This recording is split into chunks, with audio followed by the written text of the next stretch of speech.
Audrey is my name. I've been married for a little over a year. I've been working hard to win the approval of my mother-in-law, but it appears that everything was for naught. The reason for this is straightforward. My mother-in-law approached me and said something like this. "I'm giving you back," she said. "What, return?" I asked, perplexed. Needless to say, I was taken aback, but it didn't matter how hard I tried. My mother-in-law drove me to my parents' house. My parents lived near my in-laws, only a few minutes away by car. When we arrived at my parents' house, my mother-in-law shouted loudly out the door, "Hey, come on out!" Inside the house, there was a thumping sound.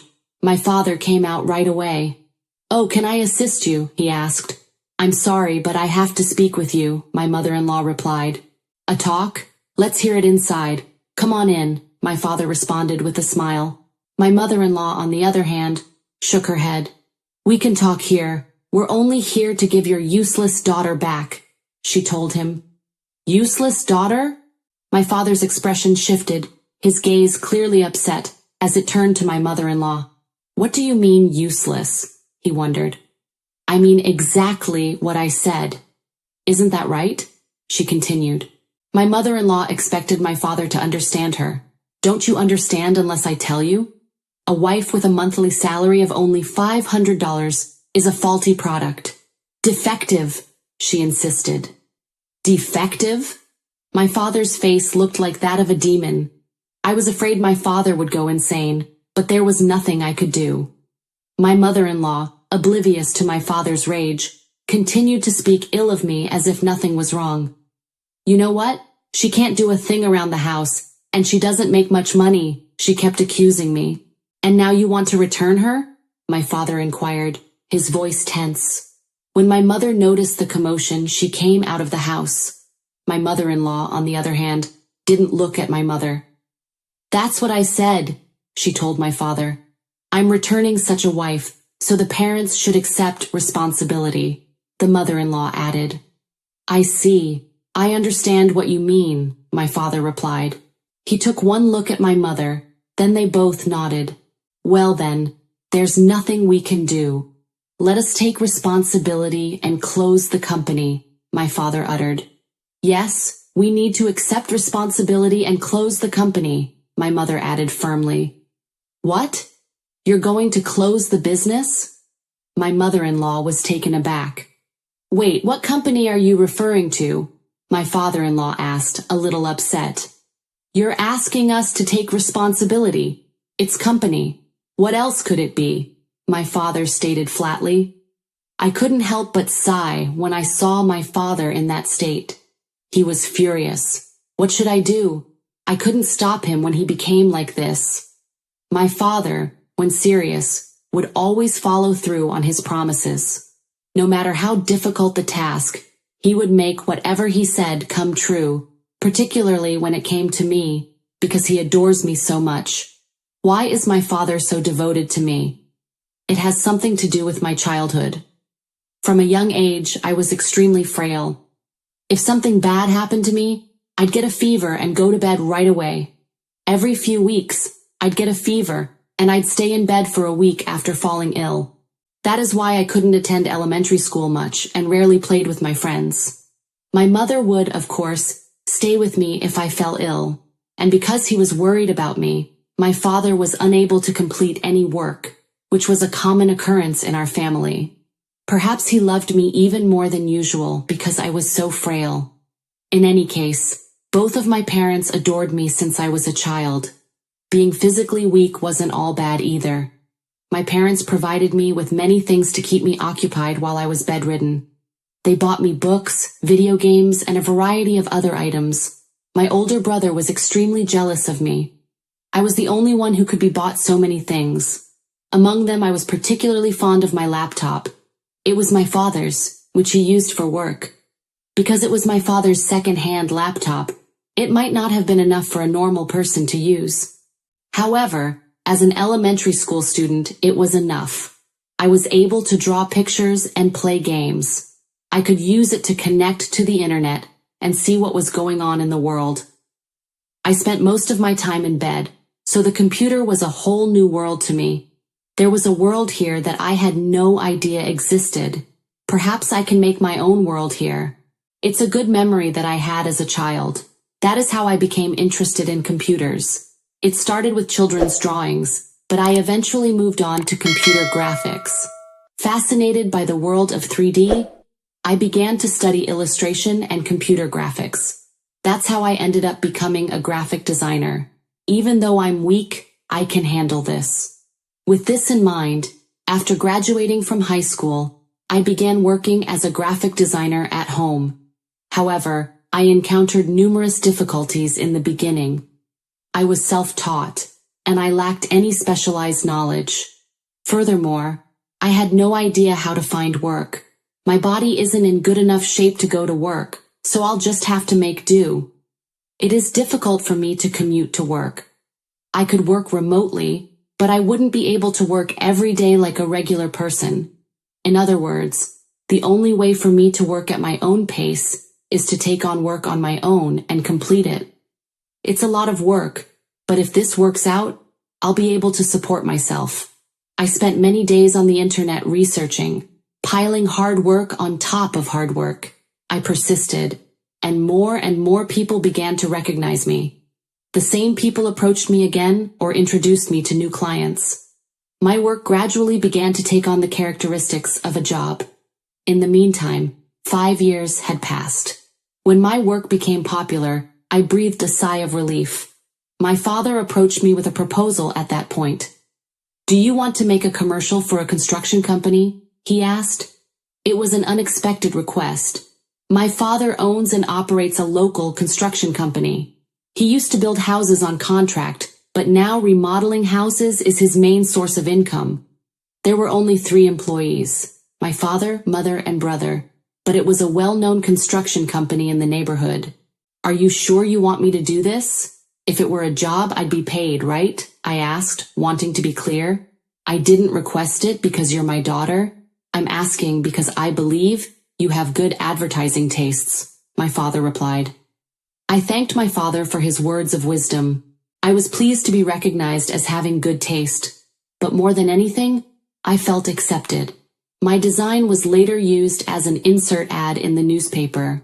I also made a website for the construction company and posted the ad on it. Of course, because we were a local company, we are not well known on a national scale. Locals would approach me and say, "I saw your ad," and some would even say, "It's good." I couldn't stop smiling because such voices made me so happy. At the same time, my ad was turned into a poster. The posters were displayed at the company's entrance and on bulletin boards maintained by the local community association. I can stand on my own feet. I can live independently, I thought to myself, overjoyed to have such a sense of accomplishment. Meanwhile, my posters were becoming the talk of the town. The daughter of the construction company is a designer. She also creates advertisements for the building company. Such rumors began to circulate in the community. As a result, the locals began to approach me for assistance. Then someone came to see me one day. It was an electrician from the town. "Your daughter is a designer. Can you create our advertisements?" he asked my father. "I'll ask Audrey about it," my father said lightheartedly. Actually, the electrician in town is one of our clients. Although it is called the town electrician, in reality, it is an electrical construction company.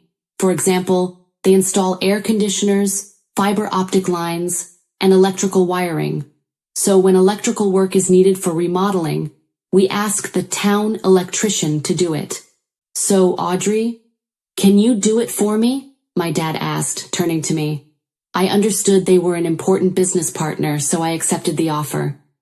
Sometime later, I asked my father to deliver the finished advertisement. It turned out to be even better than I had expected, and the electrician in town was quite pleased. In addition to the mission, he even came to my house to thank me with a gift wrapped in a sweet envelope. "I just wanted to thank you for the wonderful job you did," he said. But it wasn't the electrician I knew well. It was a young man who bowed in gratitude. "Who are you?" I asked. "Oh, my name is Jeremiah. My father is the electrician." It was Jeremiah, the electrician's son, who came to greet me. He was a college graduate and was currently helping out as an electrician. "So, you will eventually become an electrician?" I asked. "Eventually I plan to take over the business," Jeremiah replied. "Then we might be friends for a long time," I said.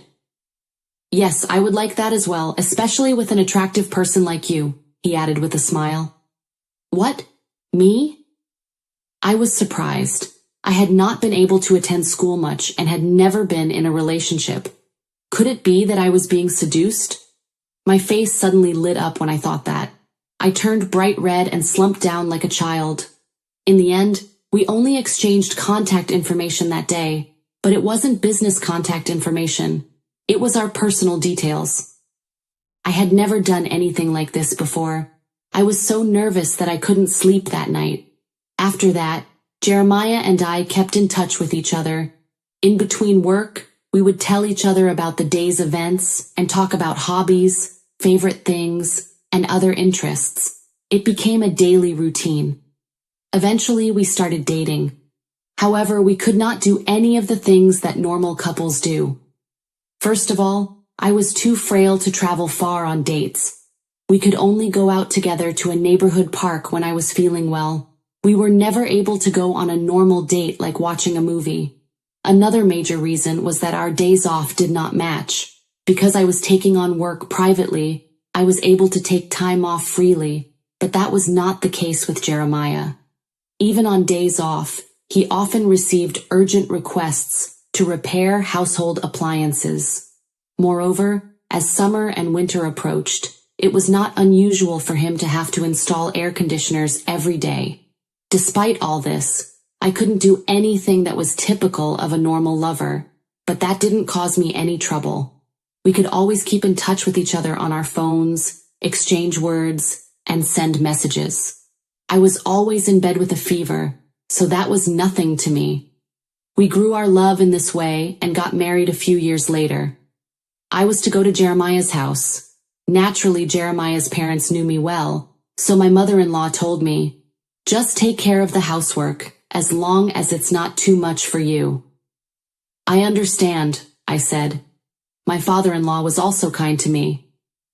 "When you have time, will you make the traditional pop-ups for me?" he asked me. "I'll take care of it," I replied.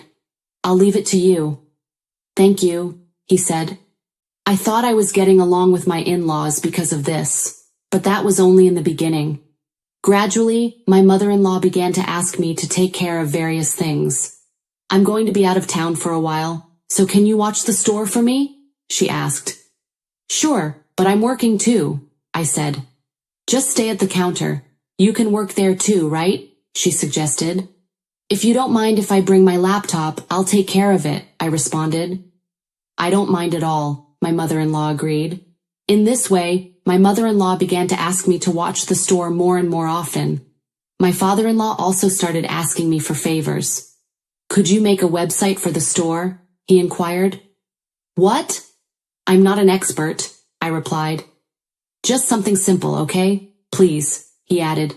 Creating a website is not my specialty, but my father-in-law pushed me into creating a website for the electronics company. After that, my in-laws would ask me to do something for them at every opportunity. One after another, they would ask me to do this, that, and the other. Eventually, my mother-in-law said to me, "I'm sorry, but could you do the cleaning for me?" she stated. "What? I have work to do too," I retorted. "What are you talking about? You're the wife. Can't you at least do that?" she insisted. Yes, I replied. In the end, I was forced to do the cleaning. Once I took on the job, there was no backing down. After cleaning, there was cooking, then laundry, and gradually the amount of housework increased. I was also made to take care of the store. I couldn't do my own work. I had no choice but to cut back on all my work as a graphic designer. Naturally, my income decreased, but I was already married, and Jeremiah was paying for my living expenses. So I was not that worried. But that was not the problem. "I think I have a fever today," I said. I was so tired that I finally caught a fever. I told my mother-in-law, "I'm sorry. but I'm going to have to rest for a while.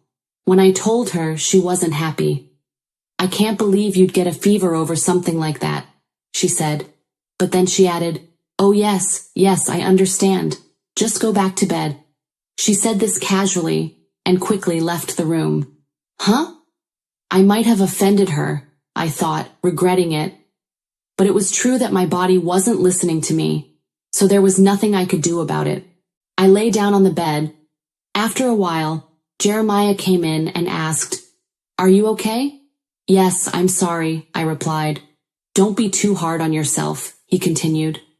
I know, but your parents, I replied. I told Jeremiah that I had no choice because my in-laws had forced me to do the chores. Then Jeremiah looked at me suspiciously. Why don't you just say no? He uttered. But, I began. What are you talking about? You're an adult. You should at least express your opinion, he interrupted me. Jeremiah did not understand anything. If this were a proper job, I would definitely say no, but the other party was my in-laws. If I rejected my mother-in-law, it might cause problems later on. It was the same with my father-in-law. If I complained and my father-in-law hated me, he might say, get a divorce.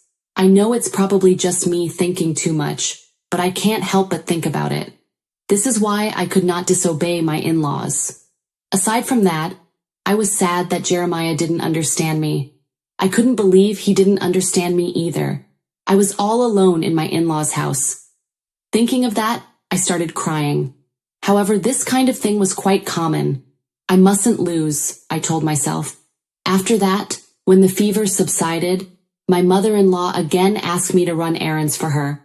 I reduced my own workload and complied with her request as much as I could. In this way, I tried to get in the favor of my parents-in-law. One day, after all this had happened, my mother-in-law suddenly asked me something like this. Audrey, how is your work going? Well, I'm continuing little by little, yes, I replied. How much money do you earn now? She continued. Huh? That's none of your business, is it? I answered sharply. It does matter. Prices have been going up lately, and if you could just give me some money for living expenses, she said, grinning. As far as I could see, the electrician's business had not gone away. Rather, as prices have risen, more and more people were looking for energy-efficient home appliances. Thanks to this, jobs such as air conditioner installation were even increasing. We were sometimes asked by major electronics retailers to provide support, and if anything, their income should be increasing. That's what I thought. However, my mother-in-law hinted that she did not have enough money to make ends meet. Feeling a little strange, I told her a smaller amount. My income is also tight. I also have housework, so right now my monthly income is about $500, I said. What? 500? She wondered. Yes, 500 a month is not so bad if you think of it as a part-time job, I repeated. My mother-in-law suddenly turned red. Only $500? And you don't even do much housework, she uttered indignantly. I think I do a fair amount of housework. Her accusations were unfounded. I do all the cooking and cleaning these days. I even take care of the store and do the laundry when my mother-in-law is not around. As I was thinking about this, my mother-in-law said to me, wait a minute, I'll go talk to your father, and ran to my father-in-law. A few minutes later, my mother-in-law came back with my father-in-law and said to me, come with me. I questioned, what? Where? Your parents' house, she replied. My house? I marveled. I'm returning you, my mother-in-law said. After that, I was forcibly taken to my parents' house, where I was told in front of my father that I would be returned. In response, my father just said, I'm going to close my own company. As I was dreading what to do, my mother-in-law smiled and said, you want to close your company? Do you mean your construction company? Is that what you're talking about? She was trying to make it clear. Yes, there is no other company for me, my father responded with a thin smile. My father-in-law sighed and added, you're going to destroy the construction company and eliminate our electrician's business, aren't you? If that's the case, "What then?" Dad replied. "I'm sorry, but we have other clients besides you," my father-in-law continued. "There are tons of electrician jobs out there," he added. "Then it's okay for me to take responsibility for my daughter and shut down my own construction company, isn't it?" my father asked, looking directly at my father-in-law. "Suit yourself," my father-in-law retorted. "It's no use trying to coerce me into collapsing together." In the end, he yelled these final words and left. My mother-in-law turned to me and sneered, "You useless wife, you don't have to come back." I was left in a daze. "Is everything all right, Audrey?" my father asked, concerned. What should I do, Dad?" I asked, feeling lost. "He said so many hurtful things. Wouldn't it be better to get a divorce?" my dad uttered. "Yeah, I guess so," I replied reluctantly. However, Jeremiah might come for me, I thought, clinging to hope. The most important thing is for Jeremiah to love me, even if my in-laws don't. But Jeremiah did not come for me, no matter how long I waited. After a few days, I finally received a message from Jeremiah with only 3 words. "Let's get divorced." I wasn't convinced. I kept sending messages to Jeremiah, but he never responded. Then Jeremiah's lawyer called me. "Jeremiah's parents have persuaded him to divorce you," he informed me. I could not say anything. I agreed to the divorce, accepting the alimony and other conditions that Jeremiah offered. Thus, my marriage, which lasted less than a year, came to an end. At the same time, my father's construction company also closed its doors. However, it did not stop completely. In fact, my brother took over my father's construction company. The location and name of the company remained the same, but he cut ties with Jeremiah's family business. Naturally, this hit Jeremiah's family's business hard. Still, they had other clients and managed somehow, but they weren't safe, especially since my return became a big rumor around town. Gradually, Jeremiah's family began to be avoided, and more requests were made to the electrician's company that my brother had partnered with. This continued, and finally, rumors spread that Jeremiah's business was going under. "This will teach him a lesson," my father said one day, satisfied. My mother and I thought so too, but then the wind suddenly changed. It was the summer of the following year. I was in my brother's construction company office when we received a phone call. "Excuse me, the air conditioner seems to have broken down," said someone whose house my brother had remodeled. When my brother went to check on it, he found that the outdoor unit of the air conditioner had been broken.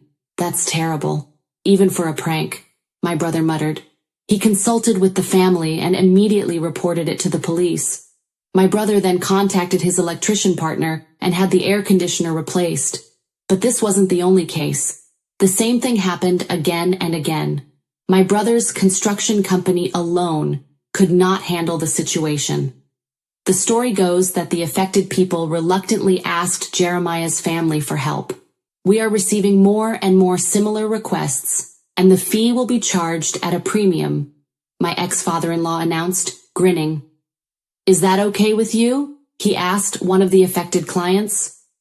"The number of people in need is increasing," he added, justifying the premium charge. It was unacceptable to charge more for repairs just because demand was rising. I was furious, but it had nothing to do with me. There was nothing I could do but give up. But my brother was different. "I'll find the culprit," he declared, and asked for the cooperation of several of his clients. I wondered what he was going to do, but what he did was very simple.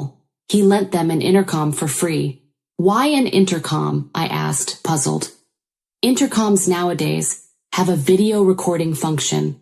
Some have sensors, so they can be used in place of security cameras, he explained. "I don't think it will be that easy," I said skeptically. But within 3 days, the culprits were caught. Moreover, it was Jeremiah's parents who were caught. They had broken into houses in the middle of the night and destroyed the air conditioners, creating work for themselves because they had lost clients.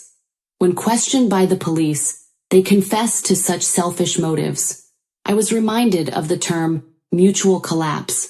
If my father quit the construction business, Jeremiah's business would be in jeopardy. Perhaps my ex-father-in-law knew this and used the term deliberately. At any rate, the arrest of my in-laws triggered the collapse of Jeremiah's family's electronics shop. Apparently, Jeremiah has now started working at a demolition job site to pay for the damage. One of the electricians who worked at my brother's construction company told me he saw him there, but I don't care. I sympathize with him, but I don't want to get involved anymore. Besides, I'm happy now. I work as a graphic designer and also look after the store at my brother's construction company. I can work at my own pace, and best of all, I don't have nagging in-laws. There is one problem though. My father is retired. He keeps asking, "Are you tired? Are you okay?" He's always around talking to me. "If you're so bored, why don't you get a job too?" I think it's cooler to have a working dad, I teased. As soon as I said that, my father started working again at my brother's construction company. It seems that my father loves me after all, but I love my father too, so we are even.